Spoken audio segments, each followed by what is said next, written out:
चे अध्यक्ष आमचे ज्येष्ठ मार्गदर्शक मित्र आदरणीय राजकुमार घोगरेजी, या सिंधुजन अकादमीचे उपाध्यक्ष सन्माननीय डॉक्टर अनुभूती पाटील, कार्याध्यक्ष जगजीवन काळे, आमचे करमाळ्यापासूनचे साधारणपणे 2009 पासून ज्यांच्याशी माझा खूप चांगला स्नेह आणि त्याच्या अगोदर 2000 पासून ज्यांच्यासोबत आमची चांगली वैचारिक जडणघडण होत राहिलेले ते सिंधुजन अकादमीचे सचिव डॉक्टर सुजित शिंदेसाहेब, या सगळ्या प्रक्रियेमध्ये माझ्यासोबत असणारे पंकज बाविस्कर आणि मित्र हो. सिंधुजन अकादमीच्या निमित्ताने आयोजित या व्याख्यानमालेमध्ये मी भाषा आणि संस्कृती या अनुषंगाने आपणाशी बोलणार आहे. ही मांडणी करत असताना साधारणपणे भाषा म्हणजे काय, भाषेचं मानवी जीवनातील स्थान काय, भाषेचा आणि संस्कृतीचा संबंध कसा येतो आणि भाषेच्या माध्यमातून सांस्कृतिक राजकारण कसं केलं जातं, या एक 3-4 अंगाने मी आपणाशी संवाद साधणार आहे. आजपर्यंत जर आपण भाषेच्या अंगाने विचार करायला लागलो तर आपल्यास लक्षात येईल की भाषेचा विचार करताना नीटपणे भाषेचा स्वतंत्र विचार झालेला नाही. आणि म्हणून भाषा म्हणजे काय हा जेव्हा पहिला प्रश्न उपस्थित होतो तेव्हा त्याचं उत्तर देताना आपल्या असं लक्षात येतं की साधारणपणे भाषा नावाची गोष्ट म्हणून जे आपण पाहतो आहोत तिला एक 4 ते 5 हजार वर्षांचा इतिहास आहे. पण त्याच्या मागं जर आपण गेलो तर हावभावापासून, चित्राच्या भाषेपासून, वेगवेगळ्या लिपीचिन्हांच्या भाषेपासूनचा जो आपला प्रवास सुरू झालेला आहे त्या प्रवासाचा जर विचार केला तर हा एक मोठा प्रवास आहे.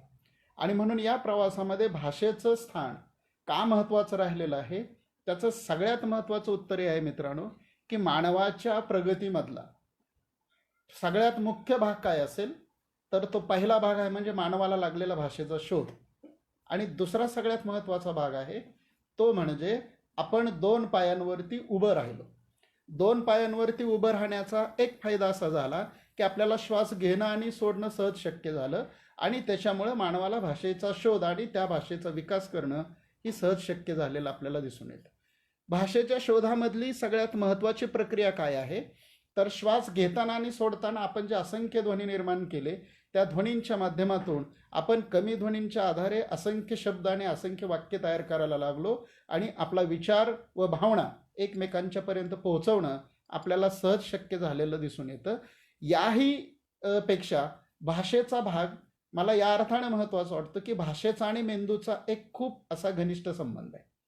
तो संबंध आहे मित्रांनो की भाषेचा डावा आणि उजवा मेंदूच्या भागामध्ये भाषेची 2 केंद्र असलेले आपल्याला दिसून येतात. मेंदूचा जो डावा भाग आहे त्या डाव्या भागामध्ये भाषा, गणित आणि तर्काने विचार करण्याचं काम आपल्या मेंदूचा डावा भाग करत असतो. तर आपल्या मेंदूचा उजवा भाग हा साधारणपणे भावना, कला आणि कल्पनाशक्ती यांचा विचार करत असतो. आपल्या भारतीय शिक्षण व्यवस्थेचा जर विचार केला तर आपला उजवा मेंदूच अधिक कार्यक्षम कसा राहील याचा प्रयत्न सातत्याने मॅकॉले प्रणीत शिक्षण पद्धतीमधून चालत आलेला आहे. आणि म्हणून भाषेचा विचार असेल, गणिताचा विचार असेल, विज्ञानाचा विचार असेल किंवा तर्काचा विचार असेल, या महत्त्वाच्या ज्या घडामोडीच्या गोष्टी आहेत ज्या डाव्या मेंदूमधून होत असतात त्या मेंदूला अधिक खाद्य न देण्याची आपली शिक्षण पद्धती आपल्या एकूणच भाषेच्या विकासाला मारक ठरलेली आहे. आणि म्हणून मला वाटतं की भाषेच्या अनुषंगाने विचार करताना आपल्या एकूण व्यक्तिमत्वाच्या जडणघडणीशी या भाषेचा खूप महत्त्वाचा संबंध असलेला आपल्याला दिसून येतो. आणि म्हणून भाषेचा विचार करताना मला सुरुवातीला आपणाला हे सांगायला आवडेल की भाषेच्या अधिक तपशिलात जाण्याच्या ऐवजी भाषा म्हणजे काय तर याचा मूळ अर्थ आहे की भाष म्हणजे बोलणे. लिंग्वा नावाचा जो इंग्लिश शब्द भाषेसाठी वापरला जातो लिंग्विस्टिक्स किंवा लँग्वेज नावाने, त्यातलं जे मूळ रूप आहे लिंग्वा, तर त्या लिंग्वाचा मूळ अर्थ मित्रांनो जीभ असा आहे. आणि जीभ आणि बोलणे याच्यातून जर भाषा तयार झालेली असेल तर आपण आज भाषा म्हणून जी गोष्ट आपणासमोर अभ्यासासाठी धरतो, गृहीत धरतो, ती गोष्ट मला वाटतं आपण आता कधीतरी नीटपणे विचारात घ्यायला हवी. त्याचं कारण आहे की साधारणपणे मागच्या शतकामध्ये जो जगाच्या पातळीवरती, जागतिक स्तरावरती इंग्रजीमधून, युरोप राष्ट्रांच्या मधून जो भाषेचा अभ्यास सुरू झाला, त्या भाषेच्या अभ्यासामधलं एक अत्यंत महत्त्वाचं तत्व फर्दिनांद द सोशुरे अभ्यासकांनी मांडलं. ते तत्व असं होतं की तुम्ही ज्या भाषेचा अभ्यास करणार आहात ती भाषा एक अमूर्त व्यवस्था आहे, ज्याला सिस्टम असं म्हटलं जातं, आणि ज्याला सोशुरने लांग ही संज्ञा वापरली. आणि त्या सिस्टमचा, त्या अदृश्य व्यवस्थेचा अभ्यास करण्यासाठी तुम्ही कोणती भाषिक रूपं गोळा करणार, हा एक अत्यंत महत्त्वाचा प्रश्न सोशुरने आपल्यापुढे उपस्थित केला होता. आणि त्याचं उत्तर देताना सोशूर असं म्हणतो की कोणत्याही जगातल्या भाषेचा अभ्यास करत असताना आपण त्या भाषेतल्या लिखित साधनांचा विचार करता कामा नये, नंबर 1. नंबर 2चं सगळ्यात महत्त्वाचं तत्व असं आहे की तुम्हाला जर भाषेचा अभ्यास करायचा असेल तर त्या समाजामध्ये तो माणूस जी भाषा बोलतो आहे, त्याच्या व्यवहारामध्ये जी भाषा तो वापरतो आहे, त्या व्यावहारिक भाषेचे नमुने गोळा केले पाहिजेत आणि मग तुम्ही त्या भाषेचा अभ्यास केला पाहिजे. याचा एक दुसरा सगळ्यात महत्त्वाचा अर्थ होतो की भाषेपेक्षा भाषेच्या बोलींच्या रूपांना अधिक महत्त्व दिलं गेलं पाहिजे. हा जो अगदी प्रारंभीच्या काळी सोशुरने मांडलेला दृष्टिकोन होता तो या अर्थाने महत्त्वाचा ठरला आणि जगभरातल्या भाषेच्या अभ्यासाची गणितं बदलून गेलेली आपल्याला अनुभवास मिळतात. हे मी याच्यासाठी सांगतो आहे की जगातलं भाषा विज्ञान काय करत होतं आणि आपल्या मराठी किंवा भारतीय भाषांच्या मध्ये काय होत होतं हे पण पाहणं मला वाटतं फार गरजेचं आहे. सोशूरनं जी मांडणी केली होती ती आणखी एका अर्थाने खूप महत्त्वाची होती. सोशूर भाषा आणि भाषण याच्यामध्ये फरक करतो. भाषेचा अभ्यास करणं याचा अर्थ काय, तर आपण जसा मानवाचा अभ्यास करताना कोणताही पर्टिक्युलर माणूस आपल्या नजरेसमोर धरत नाही, तसं भाषेचा अभ्यास करताना भाषेचं एक नॅचरल रूप, नैसर्गिक रूप जे असतं त्या नैसर्गिक रूपाचा अभ्यास केला पाहिजे. अशा स्वरूपाची धारणा, अशा स्वरूपाची भूमिका पहिल्यांदा सोशूरनं मांडली आणि ती भूमिका जगभर मान्य होत असतानाच पुढच्या टप्प्यामध्ये महत्त्वाचा अभ्यासक भाषेच्या क्षेत्रामध्ये काम करायला लागला, तो म्हणजे नोम चॉम्स्की. नोम चॉम्स्की हा खरं तर राजकीय विचारवंत म्हणून जगभर प्रसिद्ध आहे, परंतु भाषेबद्दलची त्याची भूमिका सुद्धा खूप महत्त्वाची आहे. त्याचं कारण आहे की नोम चॉम्स्की जी भाषिक क्षमता, ज्याला कॉम्पिटन्स, लिंग्विस्टिक कॉम्पिटन्स असं म्हटलं जातं, ती जी संकल्पना मांडतो ती संकल्पना आपल्या सगळ्याच भाषेच्या अभ्यासकांच्यासाठी फार महत्त्वाची आहे. त्याचं म्हणणं असं आहे की मुलाला जन्मता काही भाषिक क्षमता उपलब्ध झालेल्या असतात, त्याला प्राप्त झालेल्या असतात, आणि त्या भाषिक क्षमता म्हणजे काय, तर त्याच्या हजारो वर्षाच्या मागच्या पिढींकडून चालत आलेलं जे एक संचित असतं, ते संचित त्याच्या मेंदूच्या स्मरणपुटीमध्ये त्याला जन्मता प्राप्त झालेलं असतं. ते मूल भाषा शिकतं. याचा अर्थ काय होतो, तर ते मूल त्या भाषेची नियम प्रणाली फक्त आत्मसात करत असतं. आणि म्हणून जगभरातलं कोणतंही मूल 12 ते 48 महिन्यामध्ये म्हणजे 4 वर्षामध्ये त्याला जितक्या पण भाषा शिकवल्या जातील तितक्या ते खूप वेगाने आत्मसात करतं. याचं महत्त्वाचं कारण आहे की त्याच्या स्मरणपुटीमध्ये त्याला जन्मता भाषेच्या क्षमता प्राप्त झालेल्या असतात. आणि हा मुद्दा याच्यासाठी महत्त्वाचा आहे की प्रतिभा नावाची जी गोष्ट आपण सातत्यानं सांगत आलेलो आहोत किंवा बाकीच्या काही गोष्टी ज्या बोलत आलेलो आहोत, तर त्या गोष्टी इथं नाकारल्या जातात. आणि जर माझ्या हजारो वर्षाच्या पिढीकडून जर काही भाषेचं संचित माझ्यापर्यंत पोहोचत असेल तर निश्चितपणे माझ्या नॉलेजमध्ये, माझ्या असण्यामध्ये, माझ्या अस्तित्वामध्ये त्या ज्ञानाचे अनेक संदर्भ चालत आलेले असणार आहेत. हा यातला एक सगळ्यात महत्त्वाचा भाग नोम चॉम्स्की आपल्याला सांगतो. आणि म्हणून तो पुढं असं म्हणतो की भाषेचा अभ्यास करणाऱ्या प्रत्येक मानवानं एक गोष्ट लक्षात घ्यावी की कोणताही मुलगा आपण त्याला वाक्य शिकवत नाही, आपण त्याला शब्द शिकवतो, मामा म्हण, पप्पा म्हण, बाबा म्हण, पण ते मुलगा वाक्य का म्हणतं याचं कारण त्याच्या भाषिक क्षमतेमध्ये दडलेलं आहे. आता ह्या 2 संकल्पना का महत्त्वाच्या आहेत, तर त्या भाषेच्या अभ्यासाकडे घेऊन जाण्यासाठी खूप महत्त्वाच्या संकल्पना आहेत. भाषेच्या अभ्यासाकडे घेऊन जाण्यासाठी का महत्त्वाच्या आहेत, एक तर आजपर्यंत भाषेचा अभ्यास झाला तो लिखित भाषांचा अभ्यास झालेला आहे की जो अर्धाच खरा ठरू शकतो. त्यामुळे सोशूरने मांडलेलं हे मॉडेल आजच्या भाषेच्या अभ्यासासाठी खूप महत्त्वाचं आहे की तुम्हाला समाज वापरत असणाऱ्या बोली भाषांचाच अभ्यासासाठी आधार घेतला पाहिजे, नंबर 1. नंबर 2, नोम चॉम्स्की जी भाषिक क्षमतेची संकल्पना वापरतो ती संकल्पना मी मगाशी जे म्हणालो त्या मेंदूच्या सगळ्या प्रक्रियेशी संबंधित असलेली आपल्याला दिसते. आणि मी जी भाषा वापरत असतो त्या भाषेला जर माझ्या अनुवंशिकतेकडून जर काही संदर्भ आलेले असतील तर निश्चितपणे माझ्या एकूणच अभिव्यक्तीमध्ये माझ्या मागच्या पिढ्यांचे काही संदर्भ चालत आलेले असतात. हा एक महत्त्वाचा भाग या भाषेच्या अनुषंगाने मला आपणासमोर ठेवायचा आहे. जागतिक पातळीवर इंग्रजीमध्ये भाषेच्या अंगाने खूप मोठं संशोधन झालेलं आहे. त्याच्यानंतर तिसरा महत्त्वाचा भाषेचा अभ्यासक येतो तो म्हणजे विल्यम लबो. त्याचं जर म्हणणं असं आहे की संपूर्ण भाषा ही समाजाची निर्मिती आहे, तेव्हा भाषेचा अभ्यास करताना त्या समाजाचा अभ्यास झाला पाहिजे. हे मी थोडंसं धावतं आपणासमोर ठेवतो आहे. त्याचं कारण आहे मित्रांनो की भारतीय भाषांचा अभ्यास करत असताना ज्या काही गफलती प्रारंभापासून झालेल्या आहेत आणि त्या गफलतीपासून जो सबंध भारताचा इतिहास जो एकारलेल्या पद्धतीने आपल्या पुढे आलेला आहे तो आपल्याला नीटपणे कळणं अत्यंत गरजेचं आहे. आणि म्हणून ही मांडणी मी आपणासमोर ठेवतो आहे. त्यातला आणखीन एक महत्त्वाचा भाग असा आहे की काय गफलत झाली आपल्या भाषेच्या अभ्यासामध्ये. तर आपल्या भाषेच्या अभ्यासामध्ये सगळ्यात महत्त्वाची गफलत ही झाली की भारतात ज्या वेळेस युरोपचे लोक आले, इंग्रज लोक आले, ब्रिटिश लोक आले आणि भारतीय लोकांच्या संस्कृत भाषेचा जेव्हा त्यांना परिचय झाला तेव्हापासून या देशामध्ये किंवा जगभर प्राच्यविद्येच्या अभ्यासाला म्हणजे पूर्वेच्या अभ्यासाला म्हणजे एकूणच भारतीय अभ्यासाला आणि पूर्वेकडच्या देशाच्या अभ्यासाला सुरुवात झालेली आपल्याला दिसून येईल. यातला पहिला जो महत्त्वाचा अभ्यासक आहे तो sir William Jones. Sir William जोन्सने काय केलं तर तो जेव्हा भारतात आला तेव्हा त्याने संस्कृतचा अभ्यास सुरू केला आणि संस्कृतचा अभ्यास सुरू केल्यानंतर त्याच्या असं लक्षात आलं की संस्कृतचं ग्रीक आणि लॅटिन भाषेशी खूप जवळचं नातं आहे. असा एक त्याला एक अभ्यासांती त्याने निष्कर्ष काढला आणि त्यांनी एक अत्यंत महत्त्वाचा सिद्धांत मांडला की जगामध्ये पूर्वी एकच कोणती तरी भाषा असली पाहिजे आणि त्या भाषेला त्याने काल्पनिक इंडो युरोपियन असं नाव देऊन त्या एका भाषेतून ग्रीक, लॅटिन आणि संस्कृत या 3 भाषा जन्माला आलेल्या असाव्यात अशा स्वरूपाचा जो विरोधाऐवजी साम्यावर भर देणारा जो सिद्धांत मांडला तो सिद्धांत ऐतिहासिक भाषाशास्त्राचा पाया घालणारा ठरलेला असला तरी सुद्धा एकूणच आपल्या अभ्यास पद्धतीमध्ये या एका पायाचा सगळ्यात महत्त्वाचा प्रॉब्लेम झालेला आपल्याला दिसून येतो. आणि त्याच्या जोडीनं जो दुसरा महत्त्वाचा जो दृष्टिकोन पुढे आला तो म्हणजे मॅक्स मुलरने मांडलेला आर्यन थेअरीचा. खरं तर मॅक्स मुलरने नंतर अनेकदा सांगितलं की मी आर्य हा शब्द संस्कृती म्हणून वापरतो आहे, वंश म्हणून वापरत नाही. परंतु तोपर्यंत पुलाखालून बरंच पाणी वाहून गेलं होतं आणि या 2 माणसांच्या अभ्यासाच्या महत्त्वाच्या असल्या तरी त्या भूमिकांच्या मध्ये काही चुका राहिल्यामुळं एकूणच भारतीय अभ्यासाचा एक पूर्णपणे दिशाच बदलून गेलेली आपल्याला दिसून येते. काही अभ्यासकांनी असं निरीक्षण नोंदवलेलं आहे.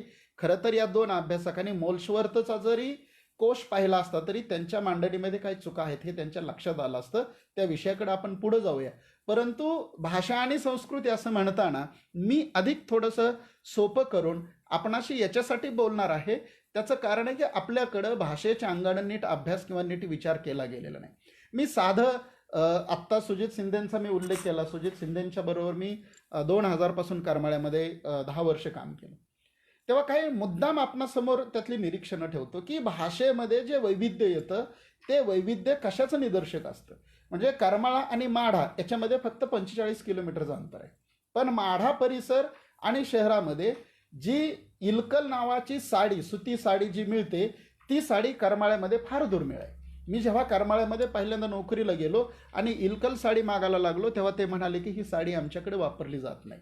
म्हणजे एक वस्तू वापरात नसणं आणि त्या वापरात नसलेल्या वस्तूचा आपल्या भाषेमध्ये वापर नसणं हे तत्व आपल्याला संस्कृतीच्या अभ्यासामध्ये नीटपणे लक्षात ठेवावं लागतं. दुसरा महत्त्वाचा भाग की करमाळा आणि परिसरामध्ये सहज माणूस बोलता बोलता नको फार रावरांबाच्या गप्पा हाणू असं म्हणतो. ते रावरांबाच्या गप्पा मारण्याची प्रथा किंवा ती म्हण आमच्या माढा तालुक्याच्या परिसरामध्ये दिसत नाही. तिसरी महत्त्वाची गोष्ट म्हणजे आमच्याकडे ज्याला कोटा म्हटलं जातं त्याला करमाळ्यामध्ये गोटा असं म्हटलं जातं. आमच्याकडे ज्याला दावण म्हटलं जातं त्याला करमाळा परिसरामध्ये गव्हाण असं म्हटलं जातं. तर हे मी एवढ्यासाठी सांगतो आहे की एकाच जिल्ह्यातल्या सीमेला लागून असणाऱ्या 2 तालुक्यांच्या मध्ये हे भाषिक सूक्ष्म बदल असलेले आपल्याला दिसून येतात. या बदलांचा अभ्यास न करता ग्रीक, लॅटिन आणि संस्कृत अशी एक व्यापक स्तरावरती मांडणी केली गेल्यामुळं एकूणच भाषेच्या अभ्यासामध्ये ज्या काही समस्या निर्माण झाल्या त्याच्यामुळं काय तोटे झाले याच्याकडं पुढं आपण जाणार आहोत. आणखीन एक मला महत्त्वाची भाषेच्या संदर्भातली एक नोंद आपल्यासमोर ठेवायची. आपल्या घरामध्ये किचन आहे. आपल्या घरामध्ये किचनसोबत काही महत्त्वाच्या शब्द प्रणाली टिकून आलेले. त्यातलं एक उदाहरण, आपल्याकडं कापणे आणि चिरणे असे 2 शब्द किचनमध्ये अस्तित्वात आहेत. खरं तर कापण्याच्या आणि चिरण्याच्या प्रक्रियेमध्ये एकच गोष्ट घडते, कुठली तरी वस्तू कापली जाते किंवा चिरली जाते आहे. मग हे 2 शब्द किचनमध्ये राहण्याचं महत्त्वाचं कारण काय, याचा जेव्हा शोध आपण घ्यायला लागतो तेव्हा आपल्या लक्षात येतं की कापण्याची प्रक्रिया वेगळी आहे आणि चिरण्याची प्रक्रिया वेगळी आहे. कापताना काय केलं जातं, म्हणजे थोडंसं वेगळ्या भाषेत सांगायचं तर बोकड कापलं जातं आणि मटण चिरलं जातं.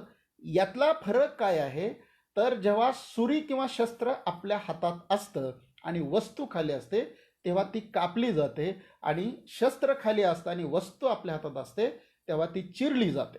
याचा दुसरा अर्थ की तुमच्या भाषेच्या घडणीमध्ये इतके छोटे छोटे घटक खूप सूक्ष्मपणे काम करत आलेले असतात, आणि म्हणून आपण एखाद्या मुलाला बेदम मारतो तेव्हा त्याला असा तिंबला की विचारायची सोय नाही असं म्हणत असतो. हे तिंबणं आणि मळणं हे 2 शब्द किचनमध्ये आहेत, पण अलीकडं कणिक तिंबण्याची प्रक्रिया हद्दपार झाली आणि मळणंच एवढं फक्त शिल्लक राहिलेलं आहे. पण म्हणून आपण कुठल्याही मुलाला असा काही मळाला की असं म्हणत नाही.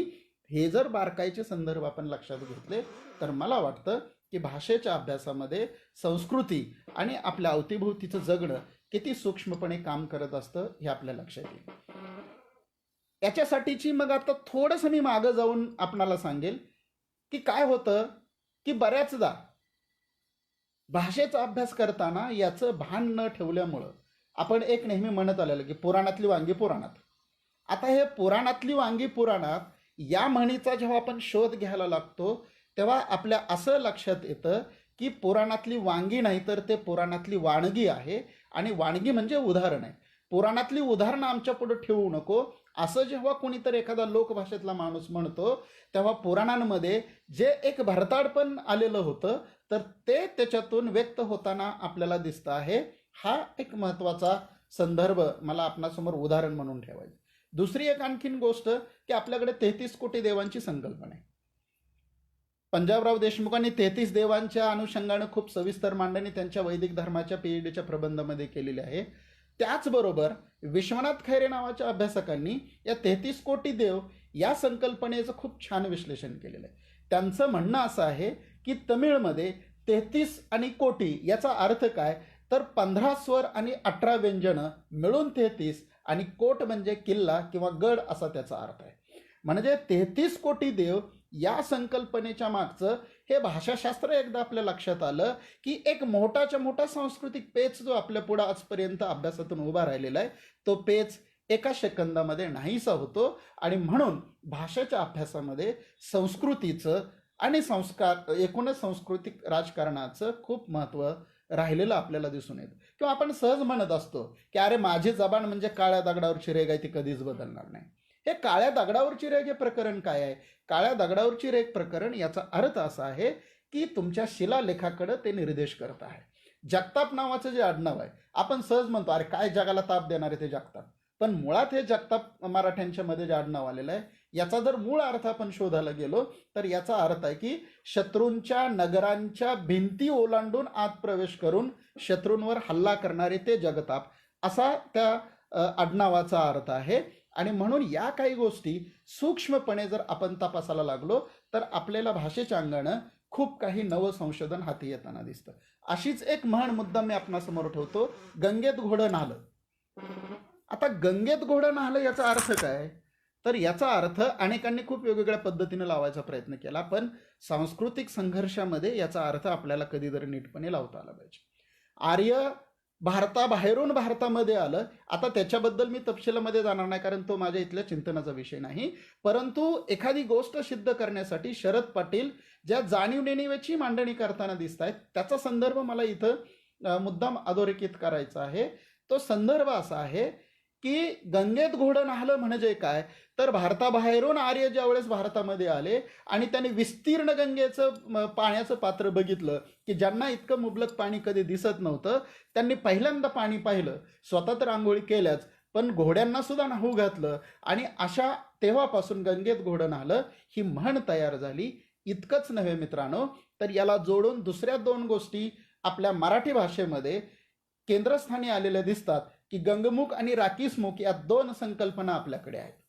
गंगमुख आणि राकीसमुख याचा अर्थ जर आपण पाहायला लागलो, तर गंगेकडं तोंड करणं कधीही चांगलं आणि राकीसाकडं म्हणजे दक्षिणेकडं तोंड करणं वाईट. म्हणून मला लहानपणी मी झोपायला लागलो की माझी आई सुद्धा म्हणायची की की राकीसाकडं पाय केलं तर चालतं, राकीसाकडं तोंड करू नये.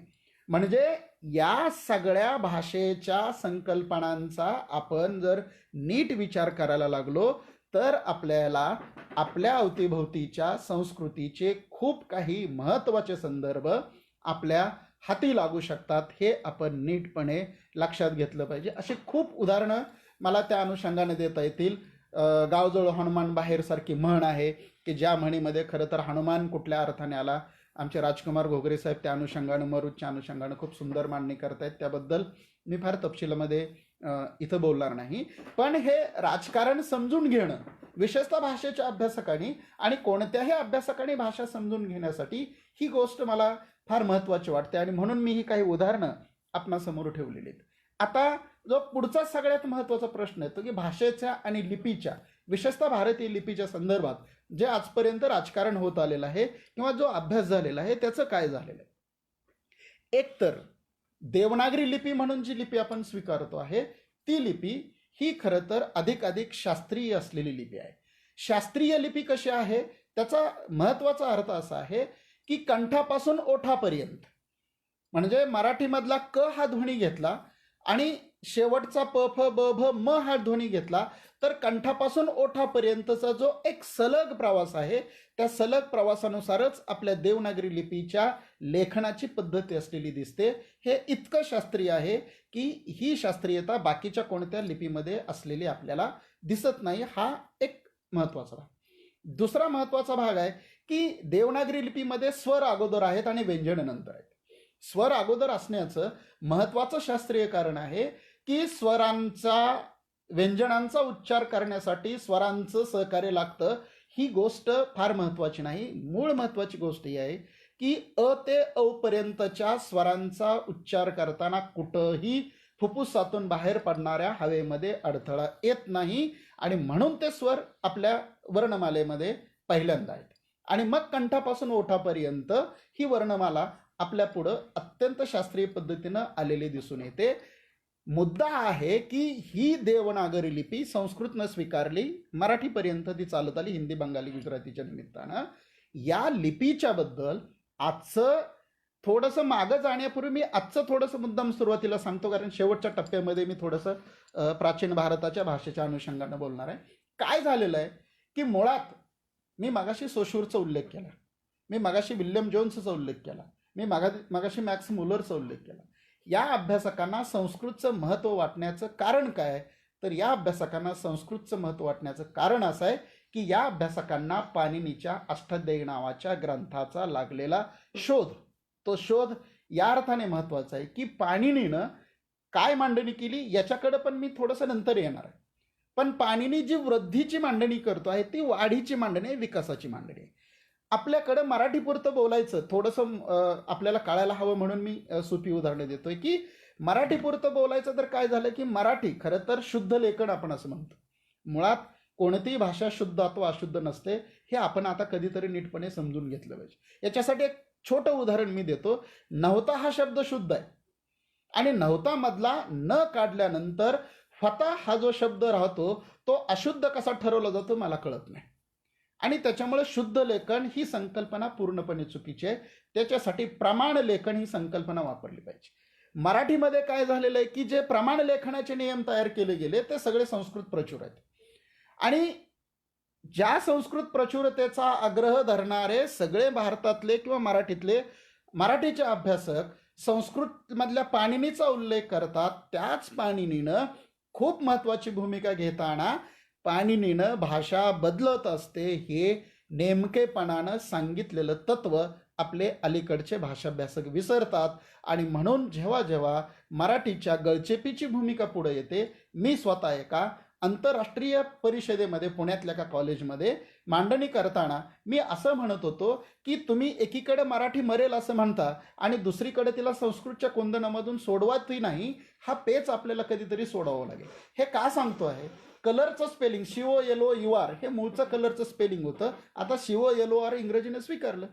चेकचं CHEQUE हे मूळचं स्पेलिंग होतं. आता ते CHECK हे पण चालायला लागलं. म्हणजे इंग्रजी जगभर पसरण्याचं महत्त्वाचं कारण आहे की इंग्रजीमधली लवचिकता जितकी महत्त्वाची आहे, त्याचबरोबर इंग्रजी भाषेचं जे स्वीकाराचं धोरण आहे ते धोरण मराठीनं भाषेच्या पातळीवर स्वीकारलं. पण आमच्या महाराष्ट्रातल्या भाषेचा अभ्यास करणाऱ्या एकाही अभ्यासकानं ते स्वीकारलं नाही. हा मराठीच्या भाषेच्या अभ्यासामधला अत्यंत महत्त्वाचा सांस्कृतिक पेच आजच्याही घडीला खूप वेगानं काम करताना दिसतो आहे. हे मला आपणासमोर ठेवायचं आहे. आणि मग काय होतं की मग भाषा शुद्ध आणि अशुद्ध असते. मग मी गावाकडची भाषा बोलायला लागली की मला भाषेवरून कमी लेखलं जातं. मग मी आणखीन थोडं वेगळं बोलायला लागलो की मला आणखीन कमी लेखलं जातं. आणि मग या कमी लेखण्यामधून आपल्या एकूणच सगळ्या मांडणीमध्ये, एकूणच सगळ्या अभ्यासाच्या भूमिकांच्यामध्ये बदल होत गेलेला आपल्याला दिसून येतो. आणि म्हणून ही सोपी उदाहरणं मी याच्यासाठी ठेवतो आहे की मुळात आपल्याला भाषेचा अभ्यास करताना भाषा म्हणजे काय इथपासून, जर मी सुरुवातीला म्हणतोय की भाषा म्हणजे बोलणं आहे आणि भाषा म्हणजे लिंग्वा, जीभ, याच्याशी त्याचं जर कनेक्शन असेल, याच्याशी त्याचं जर नातं असेल, तर लेखन ही खूप लांबची गोष्ट आहे. हे नीटपणे अगोदर समजून घ्यायला हवं. आता हे समजून घेण्यासाठी मी पुन्हा पाणिनीकडे येतो. पाणिनी काय म्हणतो? इसवी सन पूर्व 4थ्या ते 5व्या शतकात पाणिनीचा जन्म होऊन गेला. पाणिनीच्या अगोदर बृहस्पतीपासूनची काही व्याकरण आपल्याकडे उपलब्ध आहेत, परंतु ते नेमकेपणानं उपलब्ध नाहीत असं अनेक अभ्यासकांचं म्हणणं आहे. आणि काही अभ्यासक असं म्हणतात की अष्टाध्यायी नावाच्या ग्रंथामध्ये पहिल्यांदा पाणिनीनं नेक नियम तयार केले. हे मान्य. मुळात पाणिनी कोण याचा जेव्हा आपण विचार करायला लागतो तेव्हा पाणिनी या नावामध्येच त्याचं पणी असणं, आणि पणी हा अवैदिक किंवा असुर संप्रदाय असणं किंवा असुर समूह असणं हे पहिल्यांदा इंडिकेट होतं. हे आपण लक्षात घेतलं पाहिजे. नंबर 1. नंबर 2, पाणिनी जी 14 सूत्र मांडतो अष्टाध्यायीमध्ये, ती सूत्र काय आहेत? तर पाणिनी सूत्र जी मांडतो ती सूत्र फार महत्त्वाची आहेत. पाणिनी असं म्हणतो की ही 14 सूत्र शंकराच्या डमरूतून निघालेली सूत्र आहेत. आता मुळात मुद्दा मित्रांनो असा आहे की शंकर हा अवैदिकांचा देव. शंकराचा डमरूचा त्याच्या सगळ्या शेतीशी असलेला संबंध आहे. म्हणजे या 2 मुद्द्यांमधून पाणिनीचं असुराशी, अवैदिकांशी असलेलं नातं अधिकपणे स्पष्ट होतं. हे फक्त इथंच नाही थांबत, तर त्याच्या पुढे जाऊन रामायणामध्ये उल्लेख आहे की रामाला शिकवायला, व्याकरण शिकवायला स्वतः शिव आला होता. जर रामाला शिकवायला व्याकरण शिव येत असेल, शिवाच्या डमरूतून जर 14 सूत्र आकाराला येत असतील, पाणिनीचं जर पणी या समूहाशी असलेलं नातं असेल, तर याचा अर्थ पाणिनीनं जे व्याकरण रचलं ते व्याकरण कोणत्या भाषेचं होतं हे आपण नीटपणे आजही पुन्हा नव्याने तपासणं गरजेचं आहे. ते का गरजेचं आहे? तर पाणिनीनं रचलेलं व्याकरण, पाणिनी सबंध अष्टाध्यायीमध्ये मी संस्कृतचं व्याकरण रचतो आहे असं म्हणत नाही. पाणिनी वृद्धी नावाची जी संकल्पना मांडतो आहे ती संकल्पना भाषेमध्ये वाढ होत असते, भाषेमध्ये बदल होत असतो, परंतु त्या बदलांसह मला भाषेची एक नियमावली तयार करायची आहे, या स्वरूपाची भूमिका घेऊन पाणिनी मांडणी करतो आहे. हे मला वाटतं फार महत्त्वाचं तत्व आजपर्यंत भाषेच्या अभ्यासकांनी नीटपणे लक्षात घेतलेलं नाही. दिनेश माहुलकर नावाचे जे बडोद्याचे भाषेचे अभ्यासक आहेत, त्यांनी मात्र या प्रश्नावरती नेमकेपणानं प्रकाश टाकलेला आहे.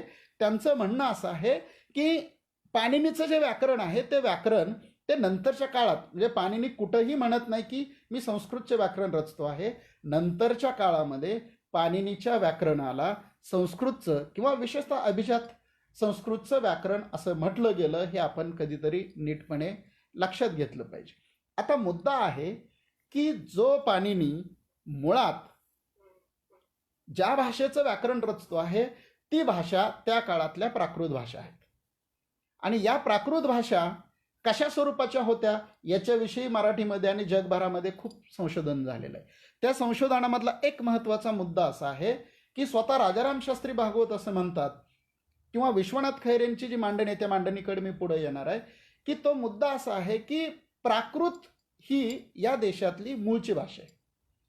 कोणती भाषा आहे तर सामान्यजन, आत्ता अनुभूती पाटील म्हणतात की डायलेक्ट आणि स्क्रिप्ट याच्यामधलं जे नातेसंबंध आहे, तर त्या डायलेक्टच्या रूपानं या देशामध्ये प्रारंभीच्या काळामध्ये प्राकृत भाषा होत्या. त्याचं खूप छान विश्लेषण राजाराम शास्त्री भागवत करतायत. राजाराम शास्त्री भागवत असं म्हणतायत की प्राकृत ही संस्कृत शब्दाशी, संस्कृत संज्ञेशी, संस्कृत भाषेशी बिलकुल नातं सांगत नाही. प्राकृतचं मूळ रूप पाड किंवा पाड अशा स्वरूपाचं आहे असं राजाराम शास्त्री भागवत म्हणतात. आता पाड याचा अर्थ राजाराम शास्त्री भागवत काय सांगतात तर पाड म्हणजे कोणतीही भाषा सूत्र पाठ न करता बोलता येणारी भाषा म्हणजे प्राकृत भाषा. याचाच दुसरा अर्थ असा होतो की पाठ न करता बोलावी लागणारी भाषा, पाठ किंवा सूत्र डोक्यात न ठेवता बोलता येणारी भाषा म्हणजे प्राकृत भाषा. हे एकदा मान्य केलं की मग आपल्याला या देशातल्या अनेक भाषेच्या गुंत्यांच्या सोडवणुकी आपल्याला नीटपणे करता येतं. मुळात या प्राकृत भाषेचा आणखीन एक महत्त्वाचा नियम राजाराम शास्त्री भागवत सांगतात, किंवा तो नियम असा आहे की प्राकृत भाषा एकच स हा ध्वनी वापरते, षटकोणाचा श वापरत नाही. नंबर 2, प्राकृत भाषेमध्ये जोडाक्षर, विसर्गचिन्ह फारशी वापरली जाताना आपल्याला दिसत नाही. याचा अर्थ काय की अधिक सोप्या पद्धतीनं, अधिक आकलन सुलभ पद्धतीनं जी भाषा बोलली जाते ती भाषा म्हणजे प्राकृत भाषा, असं साधं सरळ या प्राकृत भाषेचं गणित आपल्याला दिसतं. तुम्ही जर पुढं आलात प्राकृत भाषेच्या अनुषंगानं तर मी तिथंच फक्त नोंद करतो आणि पुढे जातो. तुकारामाचे अभंग जर आपण बारकाईनं अभ्यासाला लागलो, इतकं पाठीमागं त्याचं कनेक्शन जाताना दिसतं मित्रांनो, की तुकारामाच्या अभंगामध्ये कमीत कमी जोड शब्द आहेत. तुकारामाच्या अभंगाचं अत्यंत महत्त्वाचं वैशिष्ट्य आहे. आणि म्हणून तुकारामाच्या अभंग लाखो वारकऱ्यांच्या तोंडी पाठ राहण्याचं महत्त्वाचं कारण असं आहे की तुकारामाच्या अभंगाने जोडाक्षरं अधिक कमी प्रमाणात वापरली. तुम्ही आत्ता सुद्धा अभंग गाथा काढून बघायला सुरुवात करा, आपल्याला असं लक्षात येईल की 4 किंवा 5 अक्षरांचे शब्द सुद्धा तुकारामांच्या गाथेमध्ये खूप कमी आहेत. तुकारामांच्या गाथेमधले शब्द 2 अक्षरांचे, 3 अक्षरांचे बोली भाषेतले शब्द आहेत. हे तुकारामांचं वेगळेपण थेट आपल्याला सिंधू संस्कृतीच्या प्राकृत भाषांकडं किंवा एकूणच भारतातल्या प्राकृत तत्वाकडं घेऊन जाताना आपल्याला दिसतं. आणि म्हणून तुकारामाचं नातं थेट नामदेवाशी आहे हे आपल्याला लक्षात घेता आलं पाहिजे. म्हणून तुकाराम काय म्हणतात की नामदेवे केले स्वप्ना माझी जागे, सवे पांडुरंगे येऊन या. ही गोष्ट मला फार महत्त्वाची वाटते. काय तुकारामांचं म्हणणं आहे तर तुकाराम म्हणतात की मी जे हे अभंग करतो आहे, मी जी ही रचना करतो आहे, मी जो हा विचार मांडतो आहे, तो विचार मला नामदेवाने स्वप्नात येऊन त्यांचं राहिलेलं काम पूर्ण करण्यासाठी सांगितलेला विचार आहे. म्हणजे तुकारामांचं नातं थेट नामदेवाशी आहे आणि एकनाथांचं नातं थेट ज्ञानेश्वरांशी आहे. ज्ञानदेव जे बंड करू पाहत होते त्या बंडाचा पुढचा टप्पा एकनाथांमध्ये दिसतो, आणि नामदेव जे बंड करू पाहतो ते लोकभाषेच्या अनुषंगानं त्याचा टप्पा तुकारामांच्या मध्ये दिसतो. आणि म्हणून ज्ञानाचा एका आणि नामाचा तुका अशी जी मांडणी केली जाते ती मांडणी मला वाटतं फार महत्त्वाची आहे, की जी मांडणी आपल्याला थेटपणे आपल्या पूर्व जवळपास 7000 वर्षांच्या इतिहासाकडं घेऊन जाताना आपल्याला दिसून येते.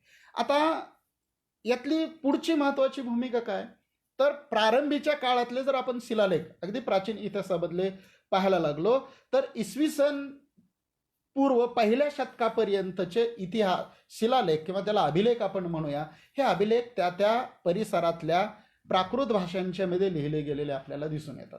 इसवी सनाच्या 1ल्या शतकानंतर मात्र हळूहळू या प्राकृत भाषांचं संस्कृतीकरण संस्कृतकरण व्हायला लागलेलं आपल्याला दिसून येतं.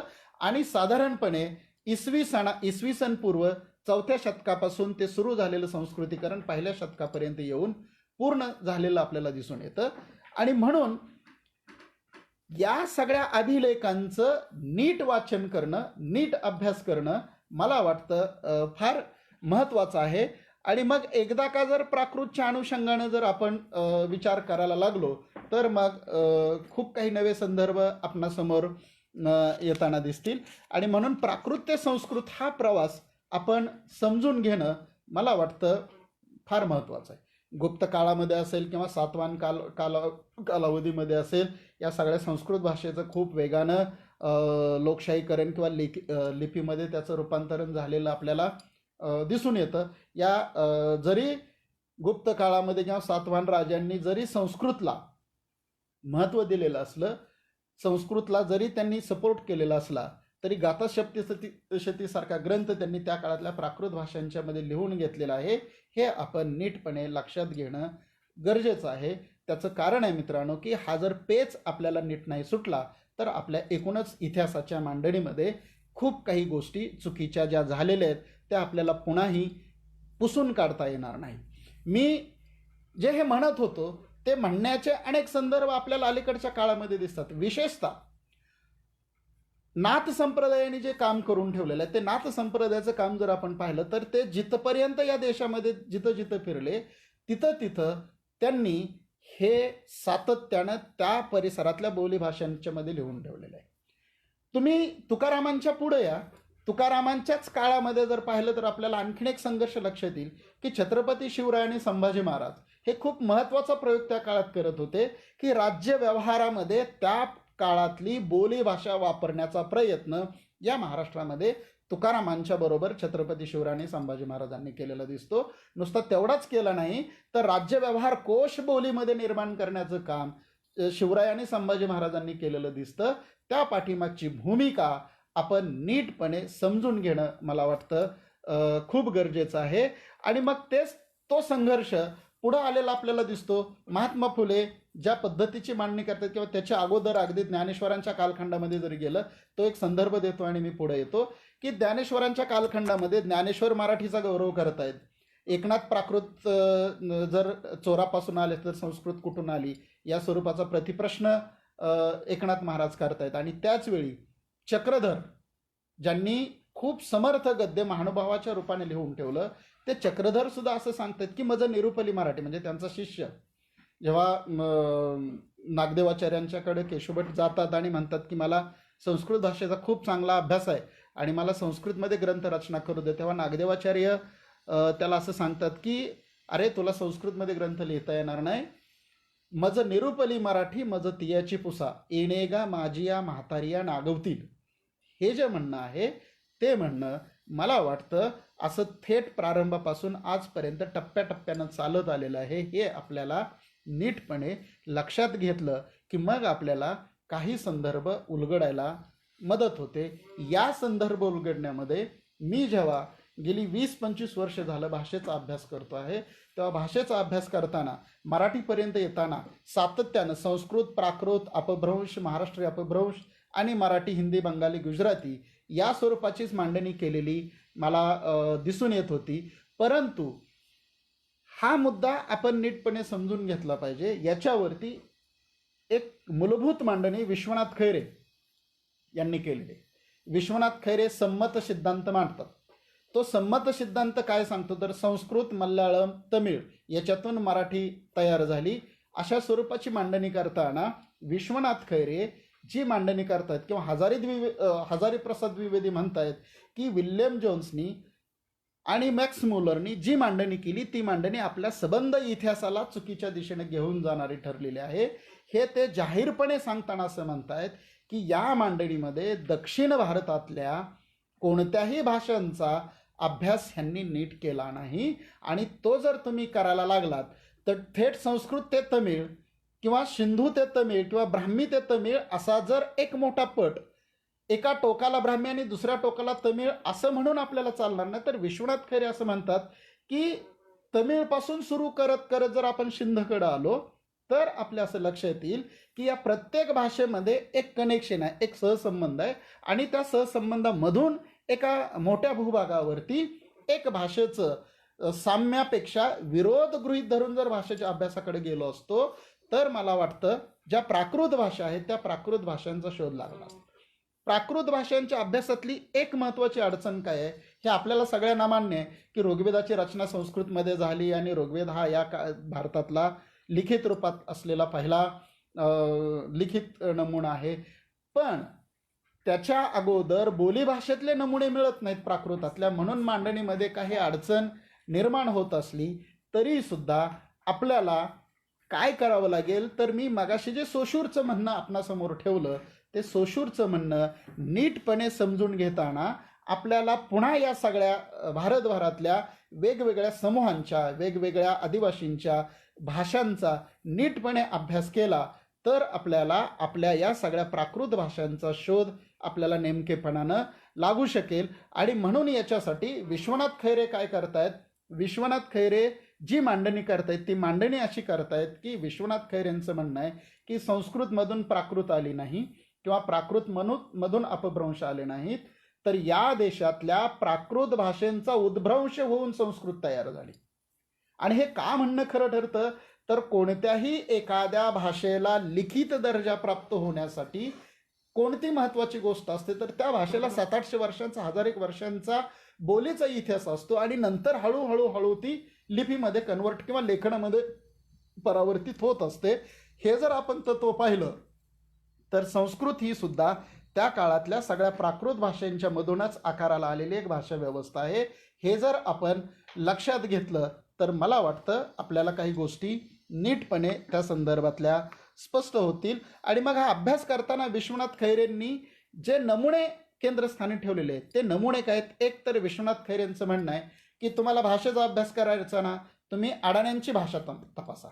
अडाण्यांची भाषा म्हणजे कोणाची तर अशिक्षित ज्याला आपण आज म्हणतो त्या लोकांची भाषा.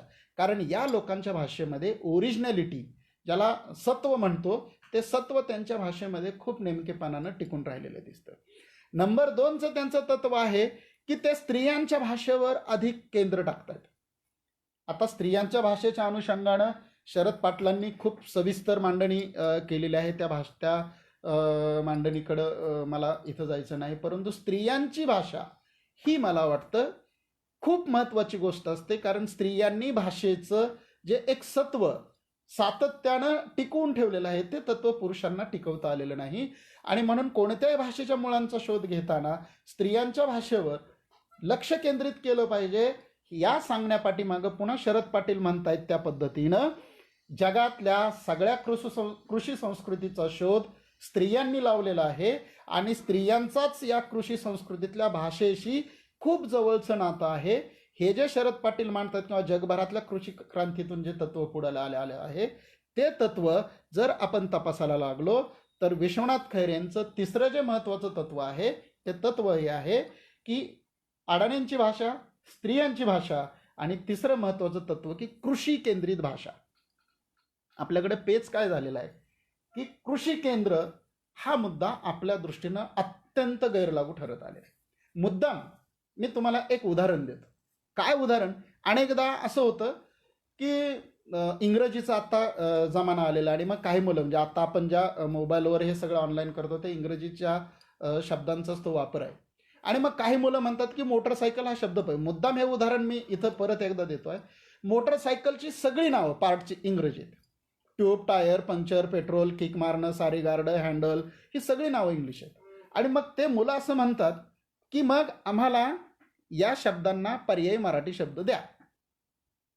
याचं तात्विक महत्त्वाचं उत्तर असं आहे की त्या प्रश्न विचारणाऱ्यांना आपण हा प्रतिप्रश्न केला पाहिजे की बैलगाडी आहे, कुळव आहे, वेगवेगळी धान्य आहेत कृषी संस्कृतीमधली, त्या धान्यांना तुम्ही इंग्लिशमध्ये काय म्हणणार आहात ते सांगा.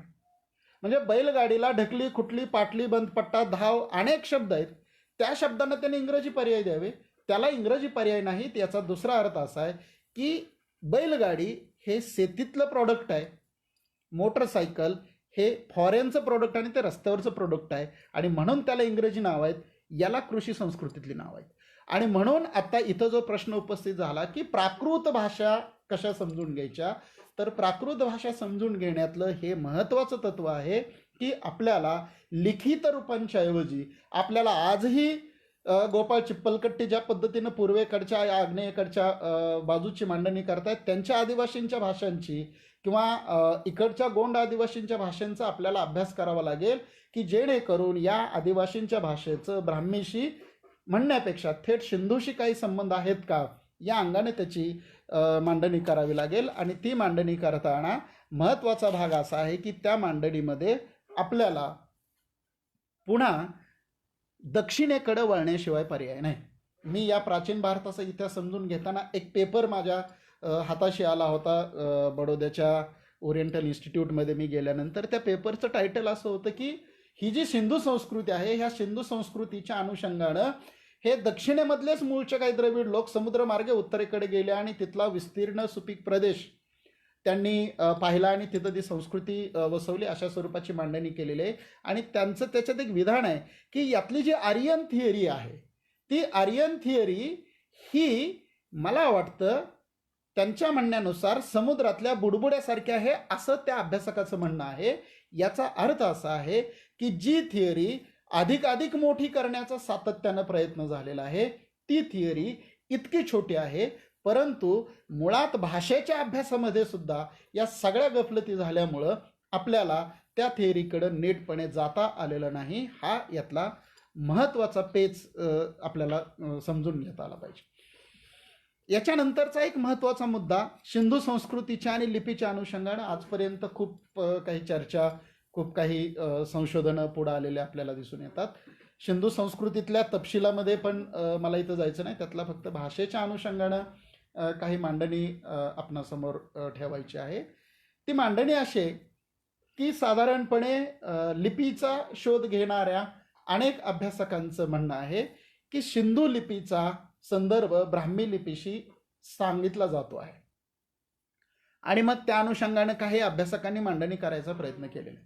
सिंधूचं ब्राह्मीशी कनेक्शन जोडताना मधल्या काळामध्ये विशेषतः सम्राट अशोकाच्या काळामध्ये जे ब्राह्मी लिपीमध्ये जे सगळे लेख लिहिले गेले तो काळ आणि ऋग्वेदाचा काळ याच्यामधला जो साधारणपणे 1500 वर्षांचा कालखंड आहे त्या 1000 ते 1500 वर्षाच्या कालखंडामधले कोणतेही भाषिक लिपीचे पुरावे उपलब्ध होत नसल्यामुळे आपल्याला या सगळ्या पुराव्यांचं सिंधूचं आणि ब्राह्मीचं कनेक्शन आहे का हे जोडणं कठीण आहे. हे एक मला आपणासमोर मुद्दा ठेवायचा आहे. दुसरा एक महत्त्वाचा मुद्दा लिपीच्या संदर्भातला जो भाषेच्या संदर्भातला आहे तो मुद्दा हा आहे की सिंधू लिपीचं आज वेगानं आर्यीकरण किंवा वैदिकीकरण सुरू झालेलं आहे. म्हणजे अगदी भारताची कुळकथा नावाच्या ग्रंथामध्ये मधुकर ढवळीकरांनी जी मांडणी केलेली आहे ती मांडणी त्या अर्थाने महत्त्वाची आहे. त्यांचं म्हणणं असं आहे की त्यांनी के.एस. राव आणि ब्रिजवासी लाल या अभ्यासकांचा हवाला देऊन त्यांनी त्या सिंधू लिपीचं वाचन केलेलं आहे आणि ती लिपी वैदिक संस्कृतीकडं घेऊन जाणारी आहे अशा स्वरूपाची मांडणी ढवळीकर करताना दिसत आहेत. तर पारपोला आणि महादेवन या दोन अभ्यासकांनी या लिपीचं वाचन करताना ही लिपी द्रविड लिपीकडं अधिक कशी जाते आहे या स्वरूपाची मांडणी या दोन अभ्यासकांनी केलेली दिसते. पण याच्याही पुढे जाऊन इरफान हबीब काही एक नवं मांडू पाहत आहेत. त्यांचं म्हणणं असं आहे की सिंधू लिपी ब्राह्मीकडे तर अजिबातच जाऊ शकत नाही, कारण सिंधू लिपीचं जे लेखन आहे ते लेखन डावीकडून उजवीकडं आणि उजवीकडून डावीकडं असं दोन पद्धतीनं झालेलं आहे असं त्यांनी त्या पुरातत्वाच्या अभ्यासाच्या आधारे मांडण्याचा प्रयत्न केलेला आहे. आणि या दोन्ही पद्धतीने लिहिण्याची पद्धती ब्राह्मीमध्ये नव्हती असं त्यांनी मांडण्याचा प्रयत्न केलेला आहे. द्रविडीकडं सुद्धा ते पूर्णपणे नेता येईल का हा ते प्रश्न उपस्थित करतायत. आणि मग त्या प्रश्नाचं उत्तर शोधण्यासाठी त्यांचं म्हणणं असं आहे की कदाचित भविष्यामध्ये या मधला जो कालखंड आहे त्या कालखंडातलं काहीतरी संशोधन पुढे येईल आणि या त्या लिपीचा आपल्याला अर्थ लावता येईल अशी मांडणी इरफान हबीब हे करताना आपल्याला दिसत आहेत. आणि मग त्या भाषेचा सेमिटिक भाषेशी संबंध असलेल्याचीही काही मांडणी केली जाताना दिसते आहे. माझे एक मित्र आहेत रवींद्र इंगळे चावरेकर, त्यांचं संशोधन आणखीन प्रकाशित रूपानं पुढं आलेलं नाही, परंतु त्यांनी सिंधू लिपीचा वाचन करण्याचा प्रयत्न केलेला आहे. तो प्रयत्न रंगनाथ पठारे यांनी त्यांच्या आपल्या 7 पाटील कुलवृत्तांत या कादंबरीमध्ये अधोरेखित केलेला आहे. ती जरी कादंबरी असली तरी तो संदर्भ मला इथं फार महत्त्वाचा वाटतो आहे. मला वाटतं आपल्या व्याख्यानमालेमध्ये कदाचित 22 का 23 तारखेला या सिंधू लिपीच्या वाचनाच्या संदर्भाने व्याख्यान होणार आहे. परंतु त्या लिपीचं वाचन मराठी माणूस म्हणून मला का महत्त्वाचं वाटतं, मुद्दाम मी ते आपणासमोर याच्यासाठी ठेवतो की राजाराम शास्त्री भागवत आणि रवींद्र इंगळे चावरेकर यांनी जी मांडणी केलेली आहे ती मांडणी आपल्या महाराष्ट्राच्या आणि मराठीच्या दृष्टीनं मला वाटतं फार महत्त्वाची आहे. आपण हे जे नेहमी सिंधू संस्कृतीच्या संदर्भात जे चित्र आपण सगळेजण पाहत आलेलो आहात, या चित्रावरच्या लिपीचं वाचन रवींद्र इंगळे चावरेकरांनी करायचा प्रयत्न केलेला आणि ते जे लिहिलेलं आहे ते लिहिलेलं नाकनाम मार या पद्धतीचं वाचन करून मार नायक त्या चित्रामध्ये आहे. अशा स्वरूपाची मांडणी करत असताना रवींद्र इंगळे चावरेकर असं म्हणतायत की महाराष्ट्रातून हा मार नावाचा समाज सिंधू खोऱ्यामध्ये गेला, तिथं स्थिर झाला आणि तिथं स्थिर झाल्यानंतर तिथं ती संस्कृती वसवली. कारण राजाराम शास्त्री भागवत म्हणतायत की महाराष्ट्रातला मराठी माणूस हा जगभर आणि देशभर पसरलेला दिसतो आणि म्हणून प्राकृतच्या अनुषंगाने मांडणी करताना राजाराम शास्त्री भागवत सुद्धा असं म्हणतायत की कदाचित सिंधू लिपीचं मराठीची नाते असलं पाहिजे. या स्वरूपाची जी मांडणी केली जाते आहे ती मांडणी मला वाटतं फार महत्त्वाची आहे.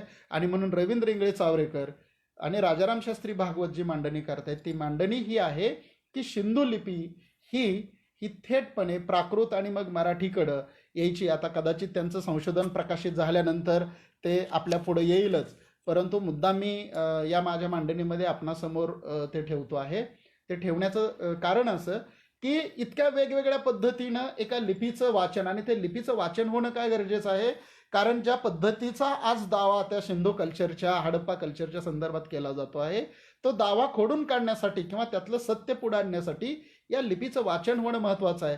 कारण तिथं इतक्या मोठ्या प्रमाणात मातृप्रतिमा सापडत आहेत, त्याचं काहीही विश्लेषण वेगवेगळ्या पद्धतीनं केलं जाताना दिसतं आहे आणि म्हणून मला वाटतं की हे आपण समजून घेणं फार महत्त्वाचं आहे. तर हे लिपीचं वाचन होणं आणि त्या लिपीच्या अनुषंगाने जे वेगवेगळे संदर्भ आहेत ते संदर्भ जर तपासायला लागलं तर मला माझ्या मांडणीच्या समारोपाकडे येताना भाषा आणि संस्कृतीमधल्या या सगळ्या संघर्षाकडे पाहताना मला एक महत्त्वाचं गोपाळ चिप्पलकट्टी परवा बोलता बोलता असं म्हणत होते की आपण इतिहासाकडं इतिहास म्हणून पाहिलं नाही, मुख्य पेच इथं आहे. म्हणजे मराठीपुरतं बोलायचं झालं तर आजही मराठीचा भाषा म्हणून अभ्यास झालेला नाही.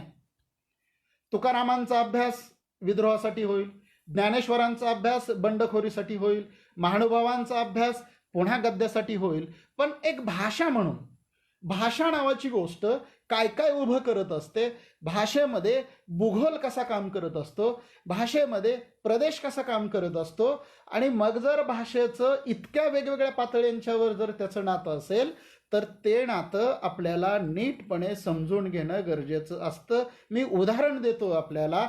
आपण जर कोकणामध्ये गेलात तर कोकण हा प्रचंड निसर्गदृष्ट्या समृद्ध आहे, पण कोकणातली वाद्य मात्र सगळी मोठ्या आवाजाची आहेत.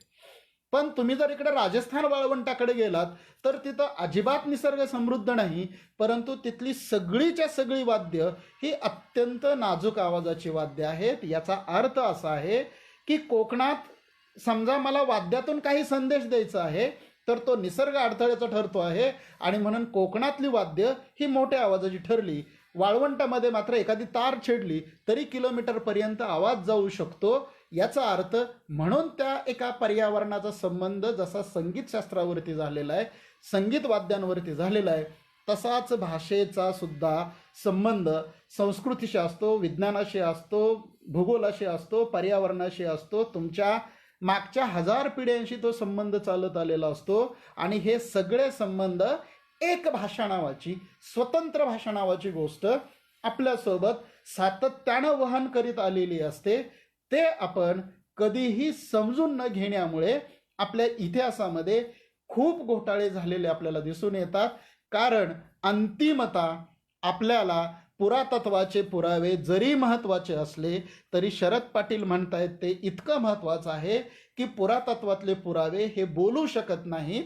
त्या बोलण्याचे संदर्भ शोधण्यासाठी तुम्हाला पुन्हा भाषेकडेच यावं लागतं. आणि ती भाषा कोणती हे सांगताना शरद पाटील तिला आर्ष भाषा असं म्हणतात आणि दिनेश बाहुलकर तिला इंडिक भाषा असं म्हणतात. आणि त्या सगळ्या बोली भाषांचा अभ्यास भविष्यामध्ये आपल्याला करावा लागेल. आणि मग तो अभ्यास जर आपण करायला सुरुवात केली तर मला वाटतं की आपले अनेक सांस्कृतिक संघर्ष एक नीटपणे, सहजपणे, व्यवस्थितपणे सोडवता येतील. परंतु त्याच्यासाठी भाषेकडं खूप तटस्थपणे भाषा म्हणून पाहणं हे अत्यंत गरजेची असलेली गोष्ट आहे. कारण भाषा म्हणजे नगर आणि सोलापूर फार सीमेलगतचे दोन जिल्हे आहेत. पुन्हा एकच उदाहरण देतो आणि पुढे जातो की नगरचा माणूस वेगळं बोलतो, सोलापूरचा माणूस वेगळं बोलतो. म्हणजे मी 9 वर्ष कोल्हापुरात राहिलो, परंतु कोल्हापूरच्या एस टी स्टँडवरती आलो आणि एस टीत बसून एक सोलापूर द्या अशा 3 शब्दांच्या वाक्यामध्ये तुम्ही सोलापूरचे का असा प्रश्न विचारला जातो. याचं मित्रांनो महत्त्वाचं कारण आहे की भाषेचा तुमच्या भूगोलाशी, तुमच्या पर्यावरणाशी आणि तुमच्या भूमीशी अत्यंत घनिष्ठ संबंध असतो, जो संबंध तुम्हाला कधीही तोडता येत नाही. त्या एका महत्त्वाच्या भूसांस्कृतिक वास्तवाकडं आपण सातत्यानं भाषेच्या अभ्यासाकडे दुर्लक्ष केल्यामुळं आपल्या इतिहासामध्ये अनेक त्रुटी राहून गेलेल्या आहेत. कारण एकदा का भूसांस्कृतिकता आपण तपासायला लागलो की मग त्या भूसांस्कृतिकतेबरोबर सगळे स्थानिक देवतांचे इतिहास, सगळ्या अनेक गोष्टी पुढे आल्या असत्या आणि त्याच्यातून एक मोठा अभ्यास उभा राहिला असता. परंतु तो अभ्यास आपल्याकडं आज पण उभा राहिलेला नाही. म्हणून ती एक गोष्ट मला या मांडणीच्या निमित्तानं आपणासमोर ठेवायची. आणि आणखीन एक महत्त्वाची गोष्ट सांस्कृतिक संघर्षामध्ये काय की भाषेकडं आपण भाषा म्हणून न पाहण्याचे काही तोटे आहेत. त्यातला एक महत्त्वाचा तोटा असा आहे की आपण सातत्यानं भाषेच्या प्रमाणत्वाचा जो आग्रह करतो तो फार चुकीचा आहे. म्हणजे उदाहरणार्थ गेलतो मी गावाला असं जेव्हा मी आता म्हणतोय त्यावेळेस ते आपल्याला कोणालाच खटकत नाही. म्हणजे गेलतो मी गावाला याच्यामध्ये पूर्ण तुमच्या व्याकरणाची फ्रेम तोडून टाकलेली आहे. पण ही तोडलेली फ्रेम मात्र काही अभ्यासक आपल्याला तुम्हाला बोलता येत नाही असं म्हणता म्हणता आपला आवाज बंद करत चाललेले आहेत. हे आवाज बंद करण्याचं जे एक सबंध तंत्र हे फक्त भारतापुरतं मर्यादित नाही. गणेश देवी या एका मोठ्या भाषा तज्ज्ञाने असं विधान केलेलं आहे. ते विधान मित्रांनो आपणा सर्वांनाच अंतर्मुख करणार आहे. त्यांचं विधान असं आहे की येत्या 25 वर्षामध्ये कदाचित आपल्या लिप्यासुद्धा नाहीशा होतील. उदाहरणार्थ आपण आत्ता जे समाज माध्यमांवर बोलतो आहे ते बोलणं आपण बदामाच्या चिन्हाला क्लिक करतो, अंगठा दाखवणाऱ्या इमोजीला क्लिक करतो, आपण हसण्याच्या इमोजीला क्लिक करतो आणि इमोजीच्या माध्यमातून आपण आता अधिक वेगानं बोलायला लागलेलो आहोत. म्हणून गणेश देवींचं म्हणणं असं आहे की कदाचित येत्या 25-30 वर्षामध्ये आपल्याला इमोजीच्याच भाषेमध्ये बोलावं लागेल आणि पुन्हा एकदा आपल्याला सिंधूकडे जावं लागेल आणि त्या चित्रलिपीच्या अनुषंगानंच आपल्याला विचार करावा लागेल. हा एक उलटा प्रवास होईल. परंतु त्या गणेश देवींचं दुसरं सगळ्यात महत्त्वाचं म्हणणं आहे की कोणतीही एक बोली मरते तेव्हा एक पूर्ण संस्कृती आणि समाज मरत असतो. आणि तो समाज आणि संस्कृती मरणं म्हणजे खूप मोठं त्या परिसराचं, त्या भूमीचं आणि त्या देशाचं नुकसान असतं. हे सांगताना मागच्या 5-7 वर्षापूर्वी ज्या त्सुनामीच्या लाटा आल्या होत्या त्या त्सुनामीच्या लाटेमध्ये अनेक माणसं मेली, परंतु एक आदिवासी जमात अशी होती, 40-50 माणसांचा तो आदिवासी जमातीचा समूह आहे, त्यातला एकही माणूस मेला नाही. कारण त्सुनामीच्या लाटा येणार आहेत याचं ज्ञान त्यांना होतं. मुद्दा असा आहे मित्रांनो की ते ज्ञान ते ज्या भाषेत सांगतायत ती भाषेत जगामध्ये आज कोणाला येत नाही आणि त्यातली अनेक माणसं आता वेगाने मरत चाललेली आहेत. म्हणजे मला त्सुनामीचं ज्ञान माझ्या भाषेत आहे, ही भाषा आपल्या तथाकथित आधुनिक एकाही माणसाला येत नसल्यामुळे त्या भाषेतलं एक अत्यंत महत्त्वाचं ज्ञान भविष्यामध्ये भारतातून हद्दपार होणार आहे. आणि म्हणून या भाषा आणि संस्कृतीच्या निमित्तानं मी आपणाशी बोलताना केवळ प्राचीन इतिहास किंवा सांस्कृतिक संघर्ष एवढ्याच अंगाने बोलत नाही, तर भाषा ही तुमच्या इतिहासासाठी जितकी महत्त्वाची असते तितकीच ती तुमच्या सर्वांगीण व्यक्तिमत्वाच्या जडणघडणीसाठी सुद्धा अत्यंत महत्त्वाची गोष्ट असते. एक सहज कल्पना करा, भाषा नसती तर तर माणूस माणूस झाला नसता, आपण आणखीन प्राणीच राहिलो असतो. आणि हे जे भाषा तत्व आहे ते तत्व आपल्याला लक्षात घेता आलं पाहिजे. आणि म्हणून मला वाटतं की या मांडणीच्या निमित्तानं मी आपणाशी बोलताना एक मुद्दाम आग्रह करेन की ठीक आहे, जगाची भाषा इंग्लिश आहे, आपण इंग्लिश शिकलं पाहिजे, जगातल्या भाषा आपण शिकल्या पाहिजेत, पण त्याचवेळी आपल्या महाराष्ट्रामध्ये ज्या काही वेगवेगळ्या बोली आहेत, ज्या काही आदिवासी लोकांच्या बोली आहेत, त्या बोलींचा अभ्यास होणं अत्यंत गरजेचं आहे. डेक्कन कॉलेजला मी अनेक बोलींवरचे प्रबंध पाहिलेले आहेत, परंतु मित्रांनो हे सगळे प्रबंध फक्त भाषाशास्त्रीय अंगाने विश्लेषण करणारे आहेत. त्या प्रबंधांमध्ये त्या समाजाचा इतिहास, त्या समाजाची संस्कृती, त्या समाजाचे बाकीचे काही भूसांस्कृतिक संदर्भ फारसे येताना दिसत नाहीत. आणि म्हणून या सगळ्या बोलींचा अभ्यास होणं हे आज मला वाटतं अत्यंत गरजेचं आहे. आणि आणखीन एक मुद्दा मला आत्ता सांगायला हरकत नाही, डॉक्टर अनुभूती पाटील मॅडम इथं त्या निमित्तानं बोलत आहेत, तो मुद्दा असा आहे की मी माझ्या मांडणीच्या सुरुवातीला असं म्हणालो होतो की भाषा आणि तुमचा मेंदू, भाषा आणि तुमच्या मागच्या पिढीकडून आलेल्या क्षमता, या क्षमतांचा जर विचार केला तर जगभरातल्या सगळ्या भाषा तज्ज्ञांचं म्हणणं असं आहे की तुम्हाला तुमच्या मुलांना प्राथमिक शिक्षण हे मातृभाषेतूनच देणं अत्यंत गरजेचं आहे. जर ते दिलं गेलं नाही तर तुमच्या मेंदूमधला कोणता तरी एक भाग कायमचा डॅमेज होणार आहे. आणि मेंदू डॅमेज होणं म्हणजे मला फक्त इंग्रजी भाषा बोलता येणारा पोपट तयार होण्याचा अर्थ नसतो. ते ज्ञान नावाची गोष्ट, नॉलेज नावाची गोष्ट नीटपणे समजून घेण्यासाठी म्हणून प्राथमिक व्यवस्थेपासूनच भाषेच्या अभ्यासाकडं आपण आजच्या नव्या पिढीनं नीटपणे पाहून त्याच्या मांडणीच्या दृष्टीनं पावलं टाकायला हवीत. यातले सगळे अभिनिवेश, यातले सगळे राजकारणं बाजूला ठेवून कितीतरी साध्या गोष्टी, म्हणजे माझा एक 10वीच्या अभ्यासक्रमामध्ये पाठ आहे आणि त्या पाठामध्ये काय बोलीतले परिसरातले सोलापूरचे शब्द आहेत आणि मग पुण्या मुंबईमधले मुलं म्हणतात की सर आम्हाला याचे अर्थ कळत नाहीत आणि मग ह्याच्याऐवजी प्रमाण शब्द वापरले असते तर बरं झालं असतं. मी त्या मुलांना परवा मागच्या 15 दिवसातच बोलताना असं म्हणालो की अरे इंग्रजी तर आपली कुठं भाषा आहे, आपण इंग्रजी शब्दकोश घेऊन बसतो, हिंदी शब्दकोश घेऊन बसतो, कानडी उर्दू शब्दकोश घेऊन बसतो. तसं ग्रामीण बोलीचे शब्दकोश तयार आहेत, ते शब्दकोश घेऊन बसा. लिहिणारी माणसं जिवंत आहेत त्यांच्याशी बोला. पण आपल्याला इकडं जायचं नाही, इकडं न जाणं म्हणजे सांस्कृतिक राजकारण आहे. लक्षात घ्या, आत्ता आपण या लॉकडाऊनमध्ये डॉक्टर शिंदे सर आणि आपण जी सगळी व्याख्यानमाला सुरू करतो, या लॉकडाऊनमध्ये सगळं जग पुन्हा आपल्या मुळाकडे निघालेलं आहे, सगळं जग पुन्हा गावाकडे निघालेलं आहे. आणि गावाकडे गेल्यानंतर उद्याचा देश कसा असेल मला माहीत नाही, पण गावाकडे निघणं याचा अर्थ असा आहे की तुमच्या भूमितत्वांचा आणि भूमीशी बांधल्या गेलेल्या भाषेचा नीटपणे अभ्यास होणं अत्यंत गरजेचं आहे. तो अभ्यास अभ्यासक्रमापासून ते इतिहास भूगोलाच्या अभ्यासापर्यंत सगळीकडं मला वाटतं जायला हवा. आणि तो जर तसा गेला तर प्रभाकर कोळेकर सर म्हणतायत तशा इतिहासातल्या काही अपूर्ण राहिलेल्या जागा निश्चितपणे भरून निघतील. त्या भरून काढण्यासाठी पुन्हा एकदा शरद पाटलांसारखं आपल्याला आर्ष भाषेपासून ते आपल्या अवतीभोवती असणाऱ्या सगळ्या बोलीभाषांकडं आणि स्त्रियांच्या भाषांकडं आपल्याला पुन्हा पुन्हा जावं लागेल. कारण त्या स्त्रियांच्या भाषामध्ये तारा भवाळकरांनी असं सांगितलेलं आहे की शिवी म्हणजे एक मंत्र असतो. हे जेव्हा तारा भवाळकर सांगतात तेव्हा त्या पाठीमागचं कारण सुद्धा आपण समजून घेतलं पाहिजे. तर भाषेच्या मागची ही सगळी सांस्कृतिक, भूसांस्कृतिक, ऐतिहासिक आणि भौगोलिक परिस्थिती लक्षात घेऊन मला वाटतं या सगळ्या अनुषंगानं जर आपण थोडंसं भाषेकडं अधिक गांभीर्यानं पाहिलं तर कदाचित इतिहासामधल्या राहिलेल्या रिकाम्या जागा भरून निघतील आणि आपोआपच काही सांस्कृतिक संघर्ष कमी होऊन नव्या पिढीपुढं एक नवा इतिहास यायला मदत होईल. एवढं बोलतो मी, थांबतो.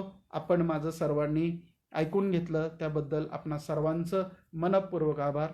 सिंधुजन अकादमीनं मला ही संधी दिली त्याबद्दल आपणा सर्वांचं, घोगरे साहेबांचं, अनुभूती पाटील मॅडम, डॉक्टर सुजित शिंदे या सर्वांचं मी पुन्हा एकदा आभार मानतो आणि थांबतो. धन्यवाद.